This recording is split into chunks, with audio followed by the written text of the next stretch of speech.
Hello and welcome to The Insider, a show designed to clue you into the biggest news, events and announcements inside the video games industry, discussing with you some things you may know, some things you may not, and the glue that holds it all together is a little bit of my own opinion. My name is Paul James, thank you very much for watching, and let's kick off another episode. And I just hope that every fan walks away going, wow, I never thought they were going to bring my Star Wars fantasy to life.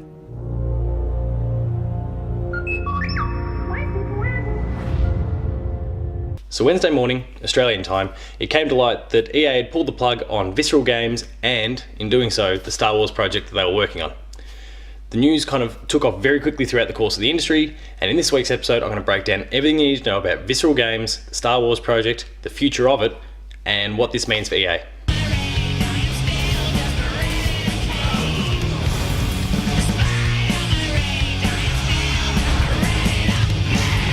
So formerly known as EA Redwood Shores, Visceral Games has been known for some of its smaller works in the past, the likes of Lord of the Rings Return of the King, The Godfather and My Sims, but then exploded onto the scene in 2008 with the release of Dead Space, the critically acclaimed space set survival horror game that introduced some incredible mechanics. It had amazing audio and was just a beloved horror game that came out in 2008, and it was one of the few horror games that myself, Paul James, a massive horror game wuss, really got into.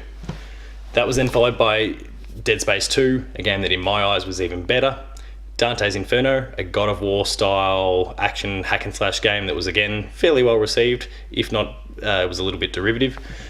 Dead Space 3, which was a bit of a lull for the franchise, and then their most recent work, Battlefield Hardline.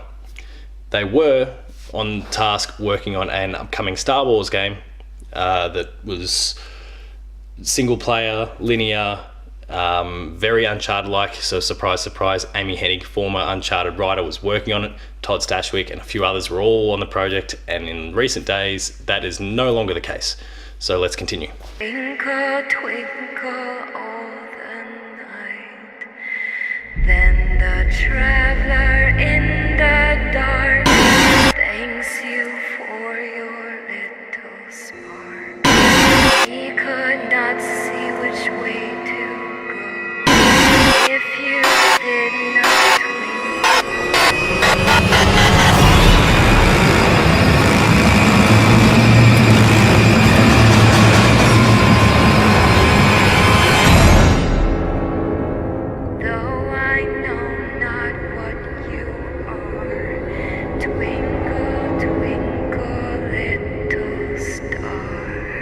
Until this week, external commentators, including myself, had thought this Visceral developed Star Wars game, that was currently untitled, was shaping up pretty well. We saw a slice of the game at E3 2016.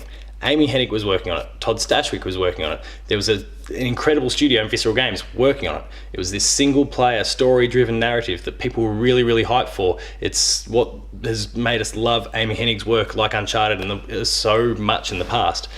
And things were looking really, really good in the eyes of many. And then all of a sudden EA pulled the plug on Visceral and the game, and there's a lot of questions have been raised. We're going to break down some of those now. So as I've initially discussed, this Star Wars game was meant to be a single player linear experience.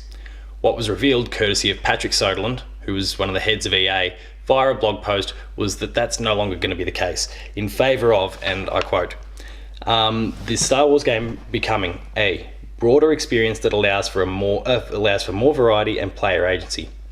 Now to me, that sounds very Destiny, very The Division, very shared world.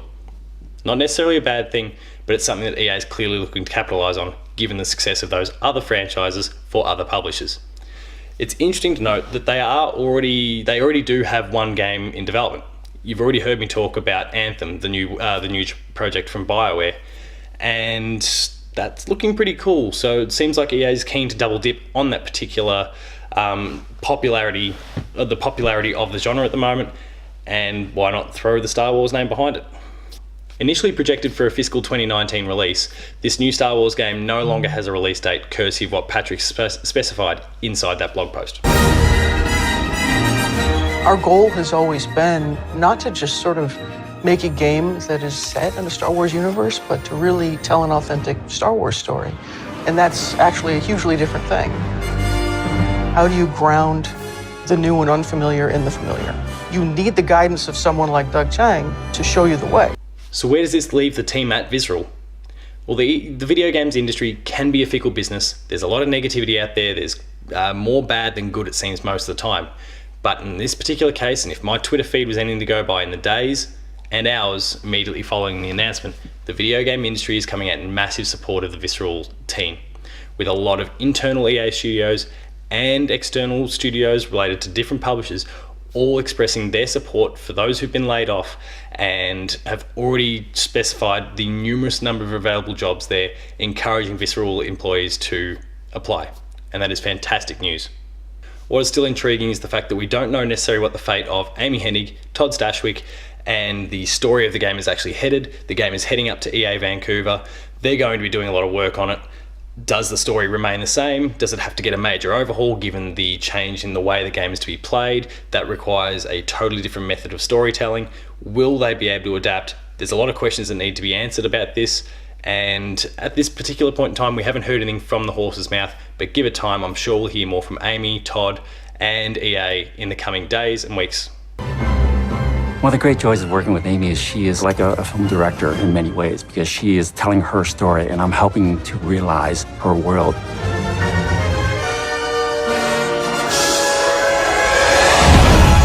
The decision for EA to kill off Visceral and change the way this Star Wars game is coming to be has been quite controversial. There's many people, including myself, that disagree with the changes being made to the game. There's lots of open world, shared world games out there, the likes of Destiny and the Division, just to name a couple. Anthem again is on the way. I disagree that we need more and more of these sorts of games. We've already got lots of big open world games. We've got lots of these shared world games. There's a smaller and smaller section out there that is single player, core, narrative driven, linear projects. And we need more of those. We've seen the incredible success of Uncharted. We've seen what Hellblade did. We know what Halo can do. There's a space for these games, and personally, my stance is that EA shouldn't be changing the project the way they are. Now, if there was some development hurdles that were kind of getting in the way, fine, maybe some changes need to be made. But a massive overhaul doesn't seem to be the right way to do it. There's plenty of others out there that seem to share this same opinion, whilst there's others that are celebrating the fact that it's going the direction that it is. If you have any concerns about the way the game is being played, the way the game is being developed, EA has been quite clear that this decision has been driven by player feedback, by trends in gaming purchases these days.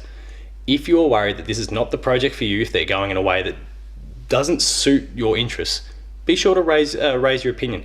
Send them an email, reach out to them on Twitter, tell them what you want, because EA claims to be listening, and if they are, then they might change their opinion back the other way and continue. It's too late for Visceral. But the project itself may remain the same for the most part. It's only going to take your feedback for EA to potentially put their ear to the ground and listen. I've waited 30 years for this.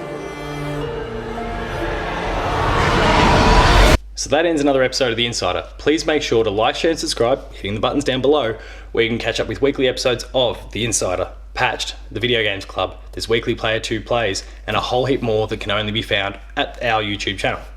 Make sure to visit the website, player2.net.au, where you can catch up with all the awesome written content.